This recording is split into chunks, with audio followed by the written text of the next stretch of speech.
Paso entonces a la charla sobre colaborantes.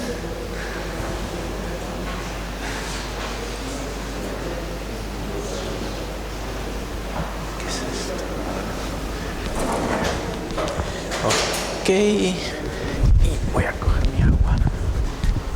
Bueno, buenas tardes.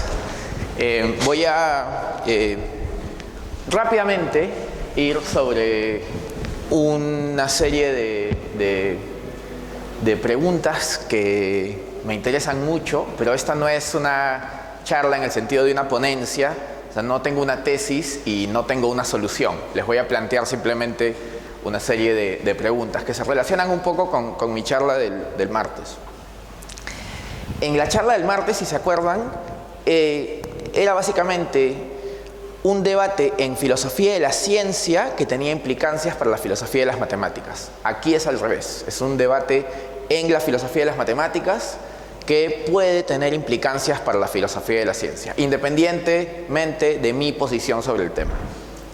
Entonces, primero, Mark Steiner tiene una perspectiva sobre las explicaciones matemáticas de fenómenos físicos de las que hablé el martes, que se llama The Transmission View, y básicamente dice que las explicaciones matemáticas de fenómenos físicos son tales que si quitas lo físico te quedas con una explicación matemática de una verdad matemática.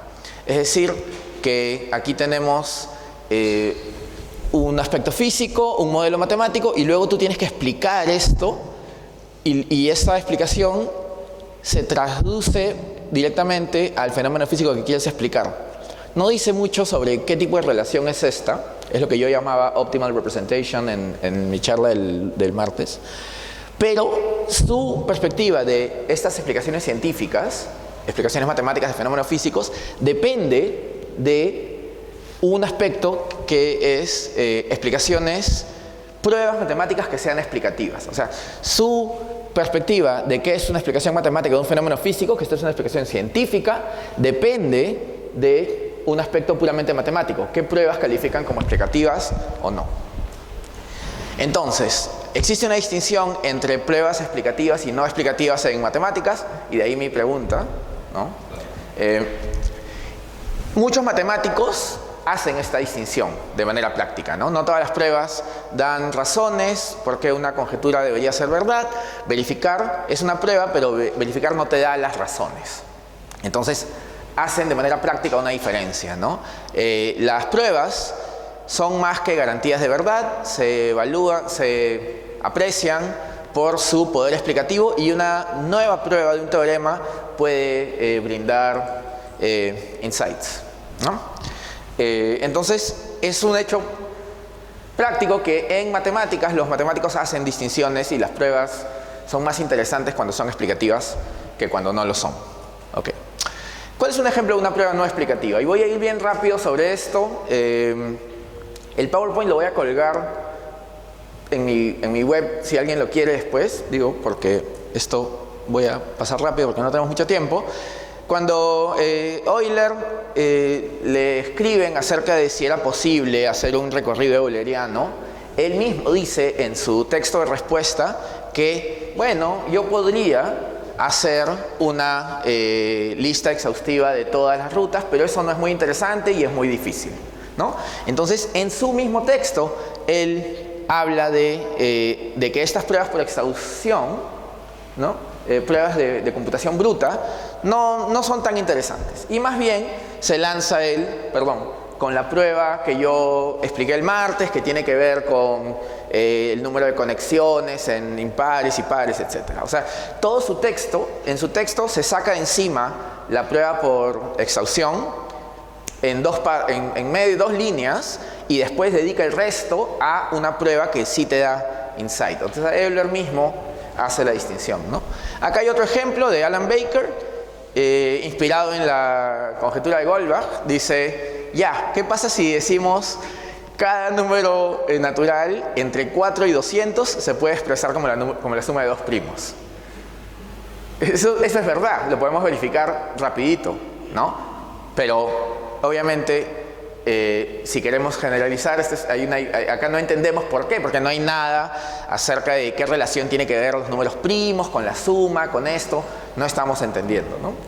Otro ejemplo, que voy a ir muy rápido y que no tuve tiempo ahora en la mañana de tipearlo, así que le tomé una foto a mi papel, es una prueba por inducción. Por ejemplo, si queremos probar ese teorema de arriba, podemos hacer una prueba por inducción, la tradicional, para un caso, después para acá más 1, inducción, ¿no? Pero, dice Mark Lange, también podríamos hacer inducción cuando en el caso 0 sea 5. Y hacemos 5, y de ahí upwards, que ya la vimos, y de ahí downwards, y ya está. El problema de esto, dice Lange, es que es circular, porque estamos usando el caso 1 para explicar todo, que incluye el caso 5, y luego el caso 5 para explicar todo, que incluye el caso 1. Entonces, Lange sostiene que las pruebas por inducción no son explicativas. Ya. Son 3 casos. Baker disputa esto, es un tema abierto, pero en todo caso tenemos 3 casos de pruebas que no serían explicativas. Ahora, ¿qué cosa es una prueba explicativa? Bueno, Steiner tiene, además del artículo donde habla de explicaciones matemáticas de fenómenos físicos, tiene un artículo donde define qué es una prueba explicativa, ¿no? Los dos el mismo año. Y lo que dice Steiner es que, por ejemplo, si quieres demostrar el teorema de Pitágoras, lo que tienes que hacer es, tu prueba tiene que apelar a una propiedad característica de la entidad matemática en cuestión relativa al teorema, ¿no? Entonces tiene que hacer una referencia, dice literalmente, hacer referencia a una propiedad característica de la entidad o estructura mencionada en el teorema, de tal manera que sea evidente que la prueba depende de esa propiedad de la entidad característica. ¿Ya? Tiene que ser evidente que si sustituimos en la prueba un objeto diferente del mismo dominio, entonces el teorema se cae, ¿no? Así muestras de manera contrafáctica. Interesante, una noción de prueba contrafáctica en el dominio de las matemáticas, donde todas las verdades son necesarias. Pero en fin, ya está. Ahora, ¿no? Por ejemplo aquí, ahí está la prueba del teorema de Pitágoras, y depende de la suma de las áreas, y esto acá depende claramente del hecho de que es un triángulo rectángulo. Estoy yendo rápido porque quiero ir de frente a las preguntas. Tiene problemas la perspectiva de Steiner.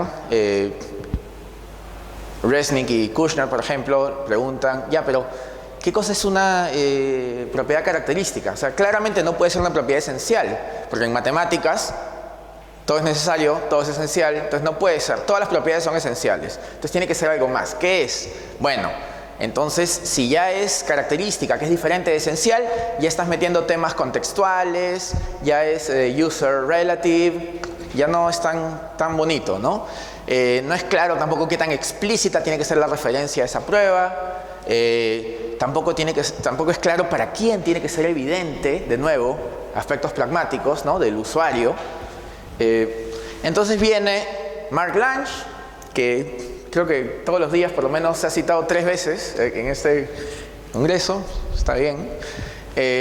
Bueno, él dice, las pruebas tienen que basarse en un aspecto que sea saliente, no sé cómo traducir saliente, que resalte, un aspecto que resalte, ¿no? Ya, pero resalte también es user, ¿no? O sea, también depende del usuario. Entonces, dependiendo de, o sea, que sea resaltante depende del usuario. Entonces, el problema con esto, o sea, está bien, digo, para las matemáticas está bien, pero el problema es el siguiente. En el debate sobre explicación científica tenemos pruebas ónticas, pruebas epistémicas, ¿no? Las pragmáticas, el modelo de Hempel, pero también tenemos explicaciones que son modelos ónticos, ¿no? Como el de Woodward, en fin, Wesley Salmon. Y el asunto es que hay un gran debate ahí, y a mi entender las teorías ónticas van ganando la partida, aunque eso depende en verdad de dónde lo digas. En algunos sitios lo dices y todo el mundo te dice que sí, en otros sitios lo dices y todo el mundo te dice que no, así que mejor no digo nada, pero si la explicación en matemáticas depende de aspectos que tienen que ver con el usuario, pero en ciencia no, entonces hay un problema, porque sería bueno tener una visión unificada de qué es explicación. A menos que haya pues un pluralismo, pero en todo caso, al parecer, las dos teorías de explicación matemática más importantes apelan a temas que tienen que ver con el usuario, lo cual no es tan claro en el caso de explicación científica. ¿Y por qué importa esto? Entonces regresemos al tema de las explicaciones matemáticas de fenómenos físicos. Vamos a poner un caso muy famoso de los panales de las abejas. Cuando lo explican, los biólogos mencionan que es evolutivamente ventajoso minimizar la cantidad de cera que se usa, porque la cera es muy difícil de hacer. Entonces tienes que minimizar la cantidad de cera y maximizar el área que contiene la miel, ¿no? Entonces, cuando explican por qué la forma hexagonal es evolutivamente ventajosa, apelan al hecho matemático de que la mejor manera de dividir una superficie en regiones de área igual, minimizando el perímetro, es con una malla hexagonal. Y esto ha sido una conjetura. Esa conjetura, incluso esa explicación va hasta la época de Darwin, y hay todo un debate ahí si realmente la forma hexagonal es evolutivamente ventajosa o si es un accidente de las fuerzas físicas simplemente, ¿no? Darcy Thompson, por ejemplo, el de las radiolarias que mencioné el martes, él cree que es simplemente un accidente, pero en todo caso,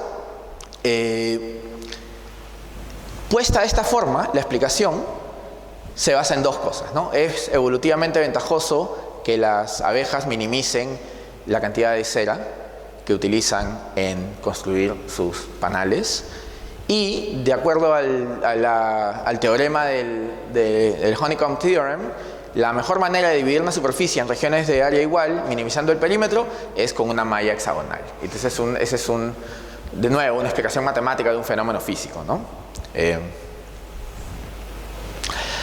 ¿Cuál es el problema? El problema es que la prueba de la conjetura de los panales se hizo en el 2001, y es una prueba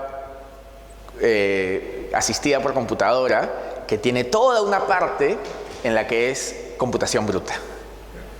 Entonces, la prueba del teorema no califica como una prueba explicativa de acuerdo a lo que mencioné antes, ¿no?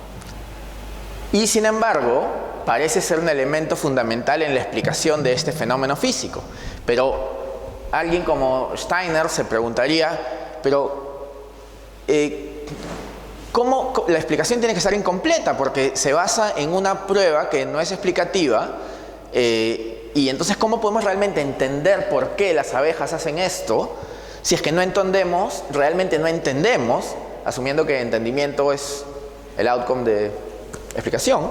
Porque si no entendemos por qué este hecho matemático es verdad, sabemos que es verdad, pero no entendemos por qué, entonces ¿cómo podemos usar eso para entender un hecho físico? Esa es la pregunta de Steiner. Yo tengo personalmente mis respuestas aquí. Ya lo que dije el martes de que las matemáticas no funcionan en ciencia con objetos matemáticos, sino en representaciones, en fin, pero quería abrir un poco la discusión para hablar de eso. Y como el profesor Wilfredo había prometido debate y pelea, entonces voy a responder, Marco, a tu respuesta. Cuando tú dices que la diferencia entre pruebas explicativas y pruebas no explicativas es el nivel de persuasión, yo creo que no es verdad, porque las dos son igualmente persuasivas, porque las dos demuestran que el teorema es verdadero. Entonces no sé si esa distinción realmente cut the cake de esto. Ahí está, entonces eso. Bueno, gracias.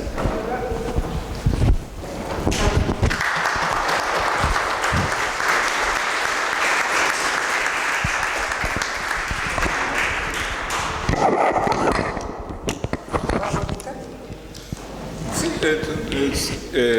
La idea es que, bueno, mi sugerencia es que desde el punto de vista estructural y locucionario, una aserción verdadera y otra aserción verdadera son estructuralmente iguales, ¿no?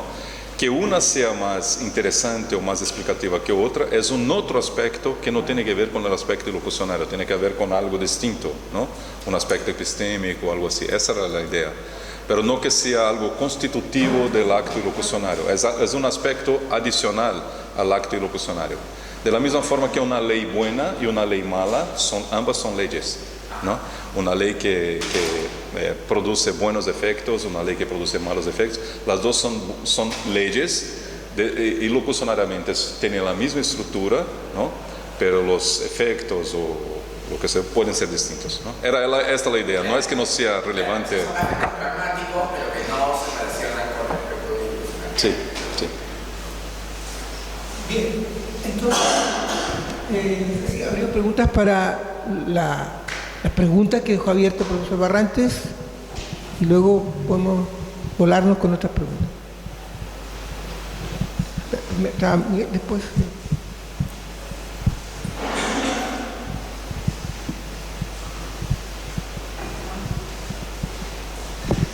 Gracias.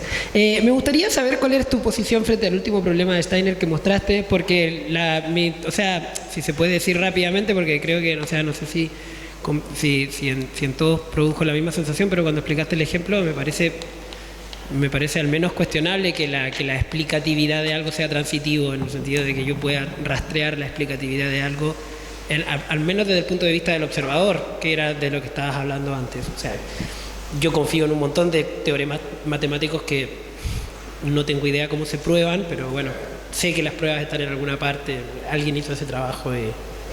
Entonces, no sé si tu reacción a eso iba por ahí o en realidad iba por otro lado.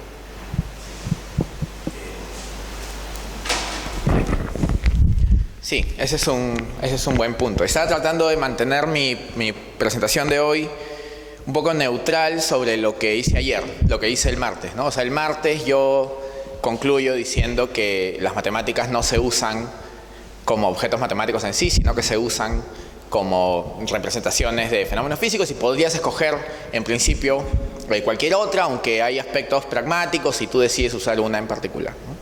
Entonces, una vez que aceptas eso que dije el martes, que yo sé que tú no lo aceptas, pero digamos, una vez que alguien lo acepta, entonces no importa si la prueba es explicativa o no desde el punto de vista matemático, lo importante es que sea una operación matemática que te dé insight acerca del fenómeno físico específico, y el debate puramente matemático no sería relevante desde mi perspectiva. Pero de nuevo, ¿no? O sea, lo que yo quería ilustrar aquí era un aspecto más general, que es no solamente la vía desde la filosofía de la ciencia a iluminar el debate de la filosofía de las matemáticas, sino al revés, ¿no? Y el debate está justamente en eso. Tienes gente como Alan Baker que dice: no interesa la prueba, lo importante es citar el teorema matemático y saber que ha sido probado. La naturaleza de la prueba no importa. Pero gente como Mark Colivan, que es realista matemático también, y Mark Steiner, los dos están en el otro lado, que es esta transmission view, y hacen esta pregunta que sí me parece relevante, porque si realmente tu modelo matemático captura absolutamente todo lo que necesitas saber sobre las colmenas, entonces es prácticamente como si te estuvieran diciendo: ¿y por qué las abejas hacen esto? Así es. Ya se demostró matemáticamente, así es. Entonces, ¿cómo puede ser eso una explicación? ¿No?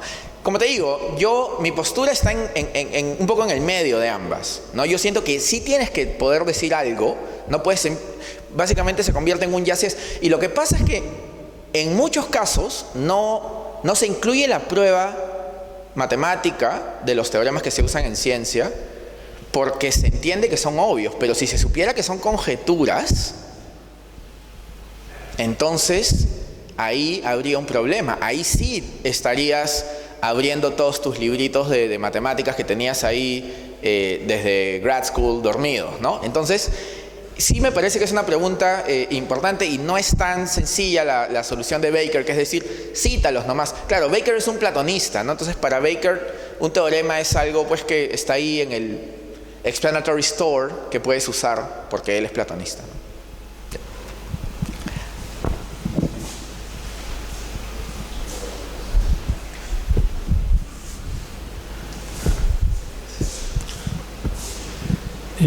Bueno, muy interesante la propuesta de debate, también la charla que ha dado.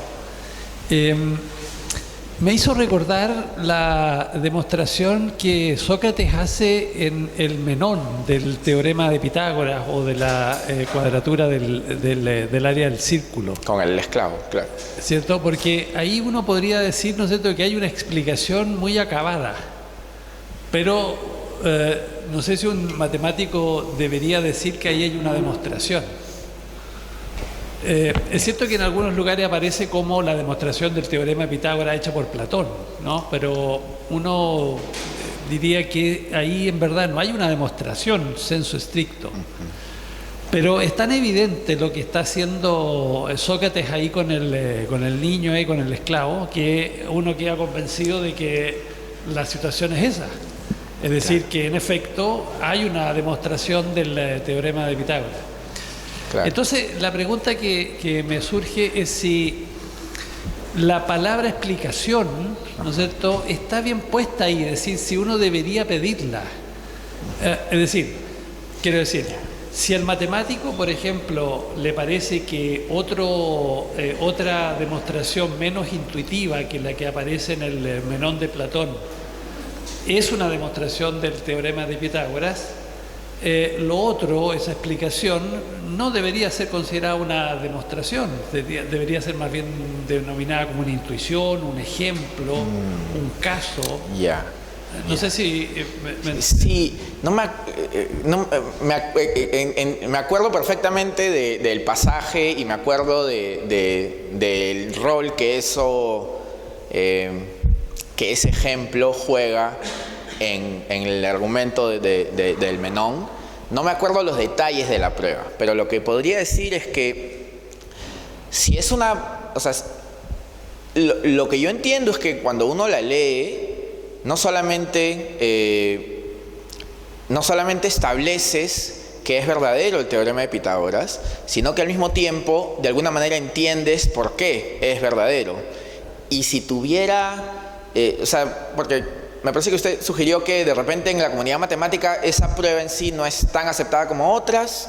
Si fuera el caso, que yo no lo sé, pero si fuera el caso, de repente sería no tanto porque sea efectiva o no, sino qué tan explicativa es. O sea, eso demostraría más bien, ese caso en concreto, demostraría que los matemáticos sí valoran el nivel de explicación que tiene una prueba y la valoran más que una prueba que simplemente establece la verdad de algo, ¿no? Porque si fuese así, incluso las pruebas por computación bruta contarían y ciertamente el interés de seguir produciendo más y más pruebas tiene que ver con, no sé, la belleza que la prueba produce y que está asociada también con temas de qué tanto insight obtienen, ¿no? Sí.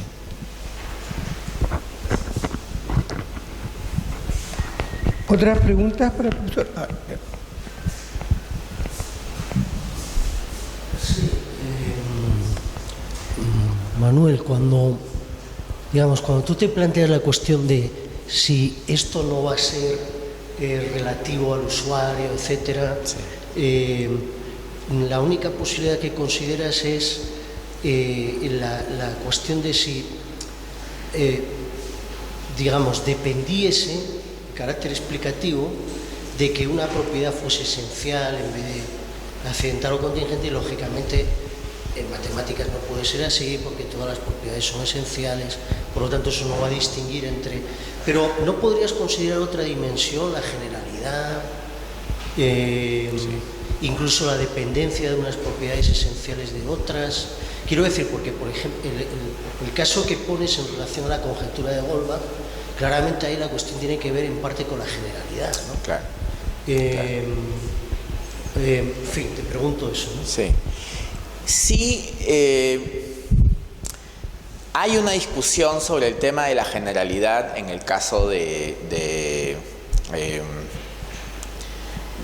Steiner cuando discute su teoría. No me acuerdo bien los detalles ahorita. Pero si hablamos del tema de la conjetura de Goldbach, yo no sé, por ejemplo, si le aumentas los números, si no dices de 4 a 200, sino de 4 a 500, es más general, pero no ganas ningún insight, en verdad. O sea, incluso si lo haces de 4 a millones, no ganas ningún insight extra, ¿no? Ahora, claramente sería deseable si generalidad jugara un rol, porque generalidad es una propiedad que sí te ayuda a valorar explicaciones científicas, y contra mayor unidad haya entre las explicaciones matemáticas y las explicaciones científicas, yo pienso que es mejor porque tienes una teoría más unificada, etcétera, ¿no? O sea, sería deseable si eso pudiera realmente ayudarte para decidir.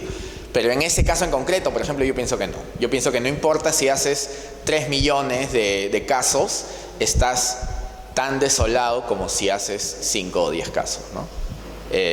Aislando. La prueba relevante sería sobre todos. Claro.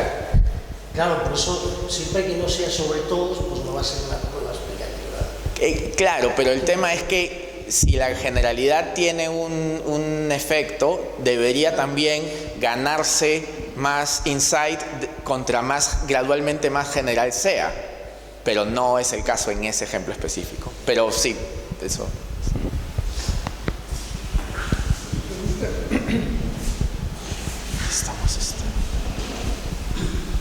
Hola. ¿Aló? Sí. Me da curiosidad respecto al rol del entendimiento, el understanding, en el entendimiento, sí, el understanding en las pruebas, debido a que me parece como una propiedad fenoménica, como casi, incluso epifenoménica, como si es inferencialmente válida la prueba, que yo la entienda o no como individuo o como comunidad de investigadores, incluso. Lógico. Sí. ¿Por qué es relevante si uno puede operar con la prueba? ¿Por qué es irrelevante o relevante? Relevante. ¿Por qué sería relevante? Claro. Como el transmission view están planteando. Sí, sí. No sé, pues, si la prueba por inducción o por contradicción muestra de que la inferencia se sostiene dado tales axiomas, en ese modelo, en ese sistema, debiera ser seguro, aunque una computadora la haya hecho, ¿no? Ya. Es una buena pregunta. Mira, yo creo que una de las razones por las cuales estamos metidos en este problema, pienso, es justamente porque no hay una teoría de prueba matemática que sea más, que no sea relativa al usuario. O sea, la de Steiner es propiedad característica y que tiene que ser evidente. La de Lange es que tiene que ser resaltante, y todas esas son relativas al usuario, cuando en el caso de explicación científica tienes situaciones en las que, o sea, tienes teorías de explicación científica que apuntan más a lo óntico, independientemente de si alguien lo entiende o no. Entonces, justamente por esa razón es que pienso que es un problema, que todavía está incompleta la discusión. Ahora, de repente Van Fraassen tiene razón y todas las explicaciones son user relative. Y ya está, entonces esto entra, y hay gente que defiende justamente esa postura, ¿no? Sí, pero por supuesto, eso que dices es exactamente el tema del que estamos hablando. Gracias.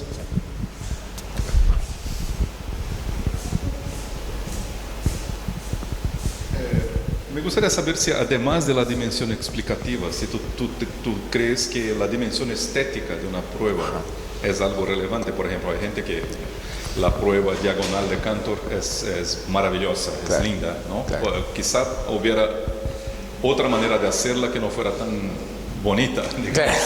Claro. El aspecto estético, ¿te parece también interesante? Y me parece súper interesante en la medida en la que, o sea, siempre es un filósofo de la ciencia hablando, ¿no?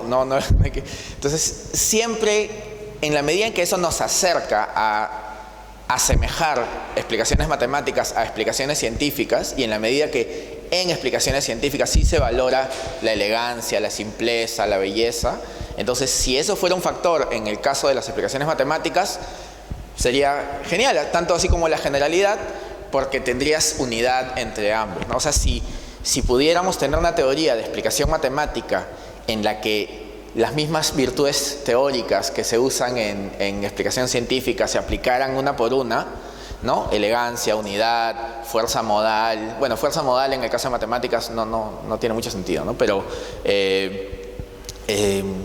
no sé, todas las típicas pruebas, las típicas virtudes teóricas de la explicación científica, si se pudieran aplicar aquí, entonces yo creo que eso sí sería un avance significativo en la discusión, porque estaríamos caminando hacia una teoría unificada, ¿no? Sí. Bien, ahora me voy a permitir hacer yo. Sí, está bien. Primero quería hacer una pregunta a ti, que tiene que ver con lo que señalaba Javi, porque yo tiendo a ser como un poco más escéptico de algunas cosas. Yo pienso que la mayoría de lo que hacen los matemáticos hoy en día, lo que están haciendo en esta facultad de matemáticas, por ejemplo, son probar teoremas de máxima generalidad, que ellos pueden considerar o no explicativos, pero en realidad yo creo que, y ahí también no sé cómo tomar lo estético, yo creo que la prueba de Wiles del teorema de Fermat es una cosa horrible, digamos, en cierto sentido. Es muy difícil entender eso, ¿no es cierto? Es muy difícil entender eso. Y sin embargo, un teorema que prueba algo realmente muy importante, ¿no? Que puede tener incluso aplicaciones, seguro que sí, pero es de máxima generalidad. Entonces, ese es un punto, porque en realidad casi todas las cosas que se están probando hoy en día en matemática, todo lo que se está probando en teoría de cardinales grandes, cardinal inaccesible, teorema, el cardinal de Gooding, por poner cosas que no son imaginables realmente, no son imaginables, se prueban sobre la base de máxima generalidad, y entonces la cuestión de qué está explicando esa prueba en realidad no es relevante para ellos, por lo que uno diría si les preguntase. Claro. Ese es un punto, ¿no? O sea, ese es un punto. Y yo creo que haría esa pregunta en el caso tuyo. Y en el caso de Marco, hay algo que yo me pregunto, a veces me pregunto comentando los textos de Frege, y que aquí me parece relevante por todo lo que tú nos has enseñado respecto a los aspectos más salientes, pragmáticos que están detrás de la lógica. ¿Por qué Frege sobre sentido y referencia se concentra tanto en los contextos de habla indirectos? La mitad. Entonces, la mitad del texto de sentido y referencia está concentrado en discutir sobre, ¿no es cierto?, discurso directo, discurso indirecto. Esto es lo que le enseñamos a los estudiantes. Bien, y pensaba que, de alguna manera, si uno admitiese tu propuesta, que me parece realmente interesante e iluminadora, además, uno podría pensar que, en realidad,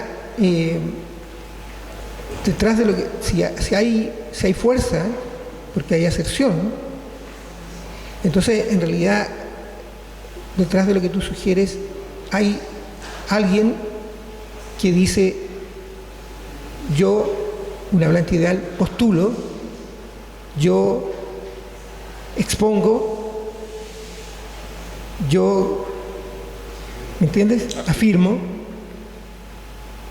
pero afirmo qué. Entonces ahí tienes. Y eso es discurso indirecto. No sé si hay una implicación para eso, ¿te fijas? No sé si hay implicación. Si tu teoría implica, o tu propuesta implica, que detrás de eso hay algo como esa segunda lectura, digamos. Bien, pero bueno, esa era mi pregunta. Entonces parto con Sí, yo algo muy breve sobre eso es,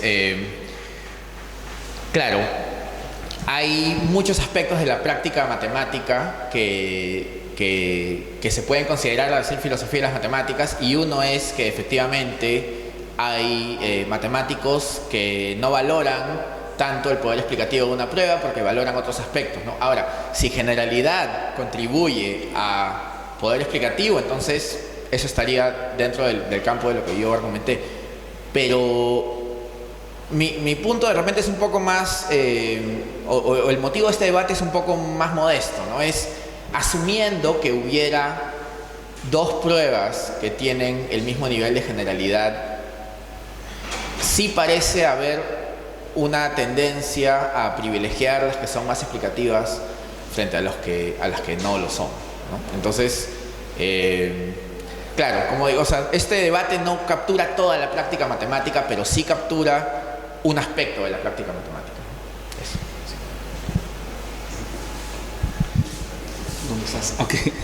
En el caso de Frege, bueno, hay dos cuestiones, ¿no? ¿Por qué el discurso indirecto, ¿no?